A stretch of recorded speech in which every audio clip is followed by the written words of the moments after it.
ठाकरे बंधू एकत्र येणार, मुंबई महापालिकेच्या निवडणुका एकत्र लढवणार, मेळाव्याला हजेरी, कार्यक्रमातही दिसले एकत्र, पण युतीचे स्पष्ट चित्र होत नव्हते असे विविध प्रश्न गेल्या अनेक दिवसांपासून राज्यातील राजकीय तज्ज्ञांना पडत होते. मात्र या प्रश्नांना सोलापुरातील मंगळवारच्या महाविकास आघाडीच्या बैठकीने उद्धव बाळासाहेब ठाकरे शिवसेना पक्ष आणि महाराष्ट्र नवनिर्माण सेना यांच्या युतीचे उत्तर मिळाले आहे. माजी खासदार चंद्रकांत खैरे यांनी उबाठा शिवसेना आणि महाराष्ट्र नवनिर्माण सेनेच्या युतीची सोलापुरातूनच मुहूर्तमेढ रोवल्याने आता राज्यातील राजकीय चित्र स्पष्ट झाले आहे. प्रारंभी शिवसेना उद्धव बाळासाहेब ठाकरे पक्षाच्या उपनेत्या आणि अस्मिता विजन न्यूज चॅनलच्या संपादिका अस्मिताताई गायकवाड यांनी शिवसेना नेते चंद्रकांत खैरे यांचे यथोचित स्वागत करून सत्कार केला. यावेळी महिला आघाडीच्या सर्व पदाधिकारी उपस्थित होत्या. त्यानंतर ज्येष्ठ पत्रकार दशरथ वडतिले यांनी अस्मिता विजन न्यूज चॅनलच्या वतीने शिवसेनेचे नेते माजी खासदार चंद्रकांत खैरे यांची मुलाखत घेतली. नमस्कार, मी दशरथ वडतिले, सोलापूर पत्रकार संघाचा माजी अध्यक्ष. महाराष्ट्रामध्ये सध्या निवडणुकीचं धामधूम सुरू आहे. जोरदार निवडणुकीचे वारे वाहत आहेत आणि ह्या निवडणुकीच्या पार्श्वभूमीवर शिवसेना उद्धव बाळासाहेब ठाकरे या पक्षाचे नेते, एकमेव एकनिष्ठ नेते माननीय चंद्रकांतजी खैरे साहेब आज सोलापूर दौऱ्यावर आलेले आहेत. आणि खैरे साहेबांचं विशेष म्हणजे एक सामान्य कार्यकर्ता म्हणून शिवसेनेमध्ये त्यांनी प्रवेश केला. त्यानंतर नगरसेवक आणि 2 वेळेला आमदारकी आणि 4 वेळेला खासदारकी त्यांनी गाजवलेली आहे. आणि आमदार असताना शिवसेनेमध्ये ते माजी मंत्री म्हणून त्यांनी 5 वर्ष खूप चांगलं काम केलेलं आहे. एक आक्रमक नेता, एक अभ्यासू नेता आणि सर्वस्पर्शी नेता अशी साहेबांची भूमिका आहे. असं साहेबांचा नेतृत्व सगळ्या महाराष्ट्रामध्ये आहे आणि सर्वांना हवं असं नेतृत्व ते आहे. आणि असं नेतृत्व सोलापूर शहरासाठी लाभलेलं आहे. आज ते सोलापूर शहरामध्ये आलेले आहेत आणि विशेष म्हणजे नगरपालिकेच्या निवडणुका झालेल्या आहेत आणि आगामी काळामध्ये महानगरपालिका, जिल्हा परिषदेच्या निवडणुका होणार आहेत. त्यानिमित्त साहेबांच्या नेतृत्वाकडे एक आकर्षण म्हणून पाहिलं जात आहे. आणि असं असताना साहेब आज अनायसा पत्रकारांना भेटायची विशेष आनंदाची बाब आहे. साहेब, आगामी काळामध्ये महापालिका, जिल्हा परिषद निवडणूक होणार आहे, तर आपली भूमिका काय असणार आहे? शिवसेना प्रमुख माननीय बाळासाहेब ठाकरे यांच्या आशीर्वादाने, शिवसेना पक्षप्रमुख माननीय उद्धवजी ठाकरे साहेबांच्या नेतृत्वाखाली, माननीय आदित्य ठाकरेंच्या मार्गदर्शनाखाली आम्ही संपूर्ण महाराष्ट्रामध्ये आता नगरपालिकेच्या निवडणुका संपल्या, नगरपंचायत संपल्या आणि आता त्या ठिकाणी पुढे जिल्हा परिषद, पंचायत समिती आणि आता महानगरपालिकेच्या सर्व 29 महानगरपालिकेच्या निवडणुका त्या ठिकाणी होत आहेत. आणि त्यासाठी आम्ही सर्वांनी मिळून त्या ठिकाणी ताकद लावलेली आहे. आणि आमच्या बऱ्याच ठिकाणी महापौर होते, बऱ्याच ठिकाणी आमचे नगरसेवक होते, सभापती होते, बऱ्याच ठिकाणी आमचे म्हणजे चांगले पदाधिकारी होते. परंतु या ठिकाणी सोलापूरला मी इथे आलो आहे. माननीय शिवसेना प्रमुखांनी सांगितलं की तुम्ही सोलापूरला जाऊन महानगरपालिकेची तयारी करा आणि मग त्याप्रमाणे मी इथे आलो. मी या ठिकाणी हे सांगेन की आम्ही आमचे नगरसेवक, अगदी 22 नगरसेवक या ठिकाणी या मावळच्या सभागृहात होते. आता त्याच जागा किंवा त्यापेक्षा त्या बरोबरच्या जागा अशा त्या ठिकाणी आम्ही लढवत आहोत. आणि आमचे जवळपास आत्तापर्यंत प्रभाग जे आहे 3, 6, 7, 8, 9, 10 प्रभागामध्ये त्या ठिकाणी आमची तयारी झालेली आहे. आणि बाकी मग आता इतर ह्याच्यामध्ये म्हणजे तशी तर आम्ही सगळे लढू शकतो, परंतु इतकी ताकद इथं वेस्ट करण्यापेक्षा महाविकास आघाडी म्हणून त्या ठिकाणी लावलेली आहे. काँग्रेसचंही या ठिकाणी प्राबल्य आहेतच. काँग्रेसचे इथे सन्मान्य खासदार आहेत, प्रणितीताई आहेत. त्याचप्रमाणे शरद पवार साहेबांचा गट जो आहे तो सुद्धा त्या ठिकाणी आहे. पण हे आम्ही सगळे म्हणून जर लढलो तर इथे आमच्या विरोधात जे भाजपवाले आहे की आमच्या विरोधात शिंदेचे तर काही अस्तित्वच नाही आहे, पण भाजप आहे, या सगळ्यांना त्या ठिकाणी नामोहरम करण्याचा दृष्टिकोन ठेवून आम्ही पूर्णपणे या ठिकाणी महाविकास आघाडीने लढण्याचा आमचा बेत आहे. ते साहेब, नुकतेच आता नगरपालिकेच्या निवडणुका झाल्या. या नगरपालिकेच्या निवडणुकीमध्ये म्हणजे इथे असू द्या किंवा आघाडी असू द्या, ह्या सगळ्या पक्षाचे मंडळी एकत्र असं लढलेलं दिसत नाही. नाही, सांगतो त्याला. कारण असं आहे की इथे महायुतीमध्ये सुद्धा एकत्र लढले नाही ते. वेगवेगळ्या ठिकाणी कुठे एखाद्या वेळेस एका ठिकाणी दादाबरोबर युती झाली असेल भाजपची, पण बाकी यांच्याबरोबर शिंदेबरोबर युती झालेलीच नाही आहे. परंतु हा प्रकार जरा वेगळाच आहे. खूप अर्थकारण खूप मोठं झालं आणि तो दृष्टिकोन पाहिला तर त्या निवडणुका म्हणजे फक्त का असा इतकं तुम्ही वेगळ्या पद्धतीने घेतलं माहीत नाही. पण इथे त्यामुळे आमचे बरेचसे उमेदवार जे होते त्यांना पळून लावलं या लोकांनी, भाजपने पण आणि शिंदेने पण. आणि त्यामुळे आमच्या 100% जागा आम्ही लढवतो असं म्हणणं त्याला काही अर्थ नाही.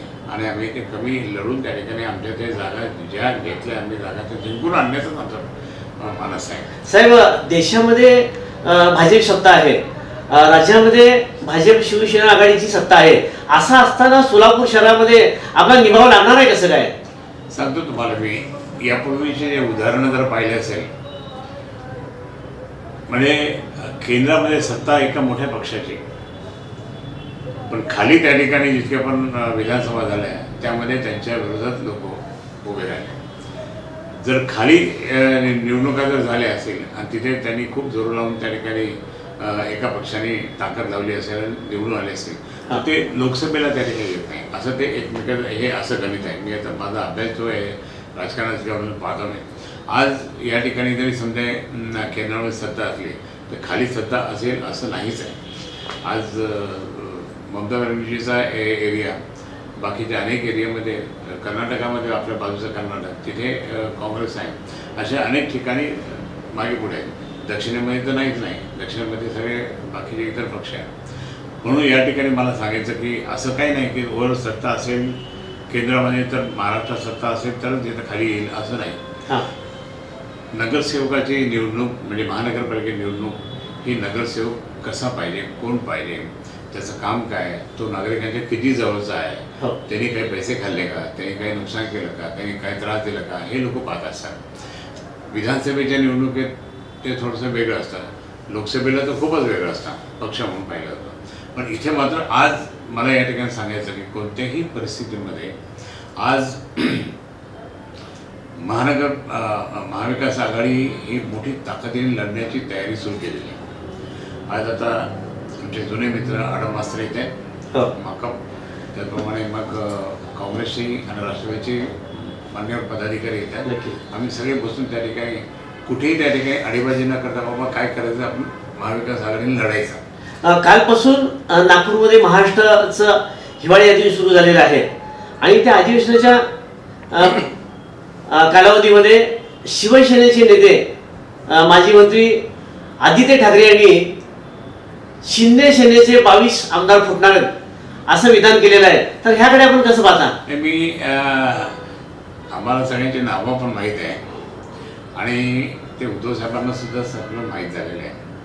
मी मागे मला काही 2-4 त्यांच्या आमदारांनी मला असं सहज आपल्याला कुठं भेटले तर असं चर्चा करताना आमचं काही खरं नाही तिकडे. आम्ही बहुतेक वेगळ्या करतो आणि लोकांची संख्या ती 22 जरी असली, आधी साहेबांना सांगितलं असेल तरी ती 35पर्यंत जाण्याची शक्यता आहे. आता आणि त्याला सगळे यांचे मोडके कोण माहीत आहे ना, यांचे मोडके त्या ठिकाणी सामंत साहेब आहेत आणि म्हणून हे सगळं करतायत ते. आणि म्हणून त्या ठिकाणी आता जे काही तुम्हाला सांगतो, जे काही शिंदे गटात जे गेलेले काही नगरसेवक असतील, पदाधिकारी असतील, ते सुद्धा रडतात आता. आणि काही जण आता उद्धव साहेबांकडे जाऊन भेटून प्रवेश पण करायला लागले. तर त्यामुळे मला एक सांगायचं की आता हे दिवस जास्त चालणार नाही. याचं भारतीय जनता पार्टीकडे प्रचंड प्रचंड प्रचंड ताकद आणि पैसा आहे असं म्हणतात ते. पण पैसे पुढे काही जनता झुकत नाही. पैसा जर असतात मग अडाणी अंबानी खुर्चीवर जाऊन बसेल मोदी साहेबांच्या ऐवजी. आणि म्हणून पैशाला महत्त्व नसतं, कार्याला महत्त्व असतं, पक्षाला महत्त्व असतं आणि नेत्यांना महत्त्व असतं. साहेब, महाराष्ट्रामध्ये भाजप आणि त्यांच्या युतीची सत्ता होऊन 1 वर्ष झालं, परंतु शिवसेना, उद्धव ठाकरे असू द्या किंवा अन्य नेते असू द्या, त्यांनी मागणी करून सुद्धा विरोधी पक्षनेता निवडला जात नाही. तर ही लोकशाहीची थट्टा काय चाललंय? लोकशाहीचे 4 खंब आहे. 4 खंबामध्ये विरोधी पक्षनेता असला पाहिजे. कारण काय हे अनेक त्यावेळेचे सगळे सरकार जे होतं त्या सरकारामध्ये त्या ठिकाणी विरोधी पक्ष आहेत, त्यामध्ये तुम्हाला सांगू दत्ता पाटील, बाकी इतर मोठे मोठे हे सगळे कमी असता संख्या असताना सुद्धा त्यांना ते देण्यात आलं. कारण शेवटी आम्ही काय काम करतो, आमचं काम बरोबर आहे की नाही ते पाहणं. आमचे जरी लोक आम्हाला खुश करण्यासाठी बोलतील, परंतु विरोधी पक्ष नेता स्पष्ट सांगेल हे तुमचं चुकलं, त्यातून आम्हाला काहीतरी सुधारण्याची प्रवृत्ती असते. ही मागच्या सगळ्या सरकारने पाहिलं. पण हे सरकार म्हणजे काय माहिती आहे ना, दिल्लीत पण असंच केलं होतं त्यांनी, आणि आता तर या ठिकाणी हे सगळं असं करून त्यांना पण होऊच द्यायचं नाही. फक्त ते मग असं करा, पूर्ण सगळं पक्ष विसर्जित करून टाका, फक्त भाजप एकटेच सरकार गाजवेल असं करा. मग हा सगळा प्रकार जर पाहिला तर एकटे भाजपनी त्या ठिकाणी काही करू शकत नाही. आणि म्हणून एकटे भाजप त्या ठिकाणी जर असेल तर मी निश्चितपणे सांगतो की ते पूर्णपणे लढू शकत नाही, काम करू शकत नाही. त्यांच्यात सुद्धा आता प्रचंड भांडणं सुरू झालेलं आहे. प्रत्येक जिल्ह्यामध्ये त्या ठिकाणी भांडणं आहेत. आणि त्यांनी पाहिलं की आता आम्ही काय करणार, आणि ते हे म्हणायला लागले तुम्ही त्या ठिकाणी बाकीच्या बाहेरच्या लोकांना घेऊन येतात, मग आमचं काय म्हणजे आमचे जे एकनिष्ठपणे आम्ही काम करतो त्याचं आमचं काय आहे. म्हणून आता त्यांच्यामध्ये असंतोष खूप मोठ्या प्रमाणात सुरू झाला ना. हे जितके अति करतील तिथे त्यांची माती. हे सत्तेमुळं जे आघाडीतले सत्ताधारी पक्ष आहेत ते दिवसेंदिवस बाळासाहेब ठाकरेंची असू द्या किंवा उद्धव ठाकरेंची शिवसेना फोडण्याचा प्रयत्न करत आहेत. आणि मग इकडे गळती लागायची हे असते, तर ही सगळी गळती रोखण्यासाठी आपण काय केलेलं आहे? मी या ठिकाणी सांगतो की ज्यावेळेस आमचे एकेकाळचे नेते छगन भुजबळ साहेब हे शिवसेनेतून फुटले होते. आम्ही त्यावेळेस आमदार होतो. 91ची गोष्ट आहे. फुटल्यानंतर जवळपास 15 लोक फुटले होते. संख्या कमी झाली की नाही. मग आमचा विरोधी पक्षनेते मनोहर जोशी साहेब होते, त्यांना राजीनामा द्यावा लागला. आणि मग आदरणीय मुंडे साहेब त्यावेळेस ते विरोधी पक्षनेते झाले. पण आम्ही कामच केलं की नाही. त्याच्यानंतर सत्ता झाली. आपण कधी ज्यावेळेस हे आटपोट होते त्याच्यानंतर ती सत्ता जी आहे ना ती ज्या पक्षातून फोडून घेऊन गेले त्या पक्षालाच त्या ठिकाणी परत लोकांनी स्थान दिलं. आणि तुमचे लोक फुटले ना, नाही आम्ही तुम्हाला मतदान करणार. आणि असं त्या ठिकाणचं ते मतदान झालेलं आहे. म्हणून मला या ठिकाणी सांगतो की काही फरक पडणार नाही. म्हणजे आमच्या महानगरपालिकेपासून सांगतो, आम्ही ज्यावेळेस आमची महापालिका छत्रपती संभाजीनगरची महापालिका ज्यावेळेस आली होती 88ला, त्यावेळेस आम्ही नगरसेवक झालो होतो. आम्ही 27 जागा 60पैकी 27 जागा आणल्या होत्या. एक जागा त्या ठिकाणी सावेसाहेब आमच्यामध्ये आले, ज्येष्ठ मोरेश्वर सावे, आणि 28 त्यावेळेस महापौर झाले. पण त्याच्यानंतर महापौर झाले, परंतु त्याच काळामध्ये 12 नगरसेवक फोडले होते, काँग्रेसने फोडले होते आणि फोडले होते.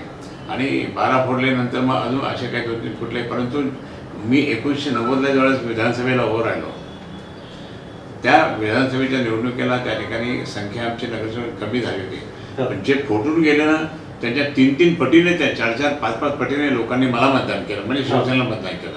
म्हणजे ते कुठेही त्या ठिकाणी हे फुटून जरी गेले तर लोकांना तो राग असतो. आणि तो शिवसेना प्रमुखांच्या बाबतीत लोकांचं जे मत आहे ते मत असं की एकजुट असले पाहिजे, प्रामाणिक असलं, 80% समाजकारण, 20% राजकारण केलं पाहिजे, अशी ती त्यांची ती शिकवण आहे. त्या शिकवणीप्रमाणे लोकांनी सुद्धा मतदान केलं आणि आम्ही परत प्रचंड मतदान निवडून सतत निवडू. साहेब, महाराष्ट्रामध्ये सत्ता कोणाची असू द्या, कोण विरोधी पक्षाचा असू द्या, पण एक आकर्षणाचा केंद्रबिंदू ठाकरे आहे. तर ठाकरे बंधू कधी येणार आता एकत्र, त्या अधिकृत कधी टिकले करणार? म्हणजे कार्यकर्त्यामध्ये, लोकांमध्ये आणि मला शिवसेनेमध्ये संभ्रम आहे. खरं पाहिलं तर आमच्या सर्वांचीच म्हणजे आम्हाला आनंदच झाला होता. दोन्ही भाऊ एकत्र आले. पण आम्ही सगळ्या त्यांच्या सभेत म्हणजे मीटिंग कार्यक्रमाला त्या ठिकाणी हजर असतो. आता अधिकृतपणे त्या ठिकाणी जे आता म्हणजे झालेलंच आहे, पण अधिकृतपणे त्या ठिकाणी मेळावा जो मोठा एखादा होईल त्यामध्ये तुम्हाला दिसून येईल. आणि निश्चितच त्या ठिकाणी मुंबई महापालिकेपासून तर ठाणे, कल्याण, डोंबिवली, वसई, विरार, पनवेल वगैरे ह्या सगळ्या महानगरपालिका त्या ठिकाणी या 2 भावांच्या सहकार्याने प्रचंड मतांनी निवडून येतील. आणि आमच्याकडे जे आहे मराठवाड्यामध्ये आता आदरणीय राजसाहेबांनी डिक्लेअर केलेलं आहे की मी फक्त हा भाग लढेल, बाकी तुम्ही त्या ठिकाणी लढत राहा. कारण आम्हाला काही संभाजीनगरला जायचं नाही किंवा नांदेडला जायचं नाही किंवा बाकी काही सोलापूरला पण जायचं नाही. आम्हाला फक्त त्या ठिकाणी आमची ताकद जिथे आहे तिथे आमच्या सुरुवात करायची आम्हाला. आणि म्हणून मी या ठिकाणी स्पष्टपणे सांगतो की आज ह्या दृष्टिकोनातून म्हणजे दोन्ही भाऊ एकत्र येणार असं म्हटल्याबरोबर महाराष्ट्रातली जनता प्रचंड खुश झाली. मराठी जनता तर खुश झालीच झाली, पण बाकी इतर लोक पण खुश झाले की नाही बाबा अभी हम लोग इन्होंने इतना जो तकलीफ दिया, GST में दिया, इन्कम टॅक्स में दिया, ED में दिया, आणि काय त्यांचं काम चाललं, काहीच काम करत नाही, फक्त भांडणं, त्यानंतर लोकांना सांभाळणे, आमदारांना सांभाळणे, शेतकरी अडचणीत आहे, शेतकरी परेशान आहे. मग ह्या अशा याच्यामध्ये त्या ठिकाणी तर कोण चांगलं काम करेल, आणि हे तिघांचे भांडणं आपसात खूप आहे, आणि म्हणून जर कोण चांगलं काम करू शकेल तर दोन भाऊ काम करू शकतील, आणि ते ठाकरे परिवारातले करते. प्रबोधनकारजी ठाकरे यांचे नातू दोघे माननीय शिवसेना प्रमुख बाळासाहेब ठाकरे यांचे चिरंजीव आणि पुतण्या हेच काम करू शकतील, हे लोकांना पूर्ण विश्वास आहे शिवसेना प्रमुखांच्या बाबतीत, आणि म्हणून निश्चित आम्हाला विजय होईल. आपण आत्ता मुलाखतीमध्ये सांगितलं की सोलापूर महापालिका असो किंवा अन्य राज्यामध्ये असू द्या, आम्ही आघाडी करून ही निवडणूक लढवणार आहोत. पण आघाडी करून निवडणूक झाल्यानंतर आपल्या हक्काचे शिवसैनिक असतील किंवा अन्य पक्षाचे हक्काचे उमेदवार असतील तर ह्याच्यामध्ये बंडखोरी होईल, तर बंडखोरी रोखण्यासाठी काय आपल्याकडे उपाय योजना? आता काय झालं की निवडणुका खूप खर्चिक झाल्या, आणि त्यामुळे अनेक जण उभं राहण्याचं करत होते. एका सिंगल मतदारसंघ असले तो वेगळे, पण आता प्रभागमध्ये 4 मतदारसंघ असतात. त्याची 4 मतदारसंघामध्ये त्या ठिकाणी आपण निवडणूक लढवताना, कारण 40 ते 50-55 हजार पण मतदान आहे एकेका प्रभागामध्ये, ते आपण कसं काय निवडणार हे पण लोकांना भीती असते. पण ज्यांना असं वाटत होतं की आपण इलेक्शन लढू, तर आता इलेक्शनला लढताना त्यांना कोणत्याही परिस्थितीत आघाडी करूनच निवडणूक लढवावं लागेल, आणि पक्ष जे सांगेल त्याप्रमाणे त्या ठिकाणी पॅनल सिस्टीममध्ये करावं लागेल. साहेब, एक प्रश्न तुम्हाला वैयक्तिक विचारतो की बरेच महाराष्ट्राच्या राजकारणामध्ये चर्चा असते, बरेच नावं चर्चेत येतात, म्हणजे सगळे गल्लीपासून दिल्लीपर्यंत, फक्त एकमेव खरे साहेबांचं नाव घेतलं जातं की हा माणूस अजून एकनिष्ठ काय आहे शिवसेनेशी, बाळासाहेबांची एकनिष्ठ काय आहे, उद्धव ठाकरेशी एकनिष्ठ काय आहे, ह्याचं काय रहस्य आहे? मी तुम्हाला सांगतो की मी अगदी बालपणापासून माननीय शिवसेना प्रमुखांना बाबतीत मला प्रेम आहे, आणि त्यांना प्रत्यक्षात मी 1978ला त्या ठिकाणी माझी साहेबांची भेट झाली. मुगभाटमध्ये गिरगावमध्ये सभा चालू असताना मी तिथे घुसखोरी करून त्या ठिकाणी आत गेलो आणि त्यांच्या लोटांगण घेतला, कारण मी बाळासाहेबांना अगदी म्हणजे तुम्हाला सांगतो 66ला शिवसेना स्थापन झाली, पण मी 64पासून मी मार्मिक बसतो. त्या मार्मिकमुळे मी शिवसैनिक झालो, आणि त्या हे हळूहळू मग करता करता मला ते खूप आवडायचे. शिवसेनाच आवडायचे, मुंबईचे शिवसैनिक आवडायचे, मुंबईचे शिवसैनिक कसे काम करतात सगळे ते आवडायचे, आणि म्हणून मराठी माणसांना न्याय मिळवून देणारी शिवसेना. त्यावेळेस आम्ही मराठवाड्यात स्थापन केली, त्यावेळेस हिंदुत्व आणलं आम्ही, आणि हिंदुत्वासाठी त्या ठिकाणी आम्ही आमची सुरुवात सुरू झाली, आणि सगळीकडे मग महाराष्ट्रात मराठी माणूस आणि हिंदुत्व हे मान्य बाळासाहेब घेतला. त्यामुळे मी आणि शिवसेना प्रमुख मान्य बाळासाहेब ठाकरे यांनी मला किती आशीर्वाद दिला. मला नगरसेवक केला, मी आधी शहरप्रमुख होतो, त्याच काळात मला नगरसेवक केला. आमची सत्ता आली नाही म्हणून मला विरोधी पक्षनेता केला महानगरपालिकेला, आणि लगेच त्यानंतर 1990ला मी पहिला हिंदू आमदार संभाजीनगरचा झालो. छत्रपती संभाजीनगरचा पहिला हिंदू आमदार मी 1990ला झालो. त्यानंतर 5 वर्ष खूप चांगलं काम केल्यानंतर परत मला माननीय बाळासाहेब तिकीट दिला, आणि मी प्रचंड मतांनी निवडून आलो, आणि त्या काळामध्ये मग मला माननीय बाळासाहेब सत्ता आल्यानंतर मला कॅबिनेट मंत्रीपद दिलं. मला कधीतरी वाटत होतं की मी कॅबिनेट मंत्री होईल, मी नगरसेवकच होऊन इतकं तसं वाटतं, पण शिवसेना प्रमुखांच्यामुळे मी कॅबिनेट मंत्री झालो, संभाजीनगर जिल्ह्याचा पालकमंत्री झालो, आणि पुढे साहेबांनी सांगितलं आता तुला दिल्लीत जायचं, आणि दिल्लीचं फोकस केलं त्यांनी मला, आणि मी 20 वर्ष खासदार राहिलो. हे कोणी करू शकतं का? मी एक छोटा माणूस, माझे काही म्हणजे आईवडिलांचं त्या ठिकाणी पूर्ण राजकारणात नव्हते कोणी इतके, पण माझे वडील स्वातंत्र्य सैनिक होते, हैदराबाद संग्रामात त्यांनी काम केलेलं, तीच आमचे बाकी राजकारणात काही नाही. स्टेट काँग्रेस होती त्यावेळेस, माझे वडील त्या स्टेट काँग्रेसमध्ये रामानंद तीर्थ आणि वैभव श्राफ यांच्यासोबत त्यावेळेस होते. पण आज मला या ठिकाणी सांगितलं की म्हणजे अशी परंपरा नव्हती, पुढे काय पहिले खासदार, नंतर मुलगा आमदार, नंतर मग सभापती, मग असं काही नव्हतं. त्याच्यातून मला उभं केलं म्हणून मी बाळासाहेबांवर प्रेम करतो. बाळासाहेबांचा आशीर्वाद मला प्रचंड, मला मराठवाड्यामध्ये माझ्या एवढा आशीर्वाद कोणाला मिळालेला नाही इतका मी, आणि त्यांच्याकडे याचं बसायचो मी, मला एक एक गोष्टी ते समजून सांगायचे, शिकवायचे. आणि त्या आज ज्यावेळेस उद्धवसाहेब त्या ठिकाणी प्रमुख झाले आमचे, तर त्यांनीसुद्धा तेवढंच प्रेम केला. त्यांना माहिती की चंद्रकांत खैरे हे साहेबांच्या पद्धतीत तयार झालेले आहे, मी त्यांना कधी डावलूच शकत नाही. आणि ते बरोबर. एकनिष्ठ आहेत आणि म्हणून त्यांचा प्रेम सुद्धा आहे.